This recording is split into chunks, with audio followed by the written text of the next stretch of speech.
There are some TV shows that make a mark on comedy that lasts for decades. Then, there are shows that are only remembered far down in fandom icebergs for being the premadoral soup from which they appeared. Today, I'm going to be looking at Unnatural Acts, a sketch show that aired on Paramount Comedy in the UK in 1998, which is considered the premadoral soup of the mighty Boosh. Let me know if you've seen this in the comments below. It was written by Julian Barrett, Sean Cullen, Rich Easter and Rich Fulcher, and was a sketch show that featured, well, unnatural acts. Its sketches are all about people behaving weirdly. Examples of these include a guy who sings everything, a street vendor selling London on a string, and a man who unsuccessfully attempts to avoid paying for his food via hypnosis. Out of all the sketch shows of the time, this was certainly one of them. It's like the sketches from Monty Python's Flying Circus that nobody ever remembers. There are a few that honestly wouldn't feel out of place in Flying Circus in some of the sketches where Barrett and Fielding show off their trademark weirdness. It's not the worst sketch comedy I've seen by a long shot, but it's not that great either. They wouldn't be so bad if they were in between better sketches, but as it is, they just don't make that much of an impression. It's not offensively bad, it's just relatively bland overall. There are interesting premises for some of the sketches, but they don't reach their full potential and or go on for too long. The fact that most of the recurring characters aren't very funny certainly doesn't help, like the couple who are too far-sighted to read, the punchlines of which you can see a mile away, and the little boy and the old man in the lighthouse. There were a few sketches I liked though, like the one where Julian Barrett can't find his keys, the fake audio guide in the art gallery, and the one where Rich Fulcher sings everything.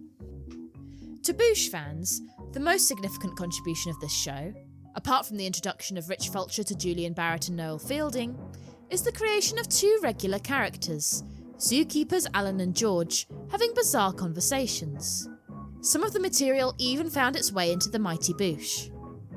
One of the things that originated in this show are the bizarre threats, which we actually see come to fruition when they finally come to blows. The closest we ever got to this in the mighty Boosh was this. The first Edinburgh Fringe stage show of the Boosh, starring Fielding, Barrett and Fulcher, debuted later that year. They even complain about an incompetent zookeeper called Bob Fossil. I've seen him trembling with a newt. Yeah. You can't tremble with a newt, you stupid. You tremble with a newt. Change its sex. I didn't know that. Some of the characters we see Fulcher play in this are reminiscent of Bob Fossil too, like the angry man-child who plays in a few sketches in episode 1. Overall, Unnatural Acts feels more like Rich Fulcher and Matt Berry's sketch show Snuffbox, which I've only seen clips of so far, but not as good. It obviously doesn't have that halfway between a sketch show and a serial sitcom thing going on with it though. Britcom fans will also spot Jessica Hines, then Stevenson, who is best known as the co-writer and co-star of Spaced, who appears in some sketches. Barrett had worked with Hines 2 years before in another Paramount Comedy original series that I'm reviewing soon, so make sure you subscribe and hit the bell icon if you want to be the first to watch that. With the mighty Boosh's different incarnations, like the radio show, the telly show and the live show, it feels like the material in common has been upcycled. They're different, but they're all wonderful in their own way, even when a later version may have improved on something. The Boosh material here also feels like upcycling, but it's more like when a bunch of old crisp wrappers are made into a colourful bag.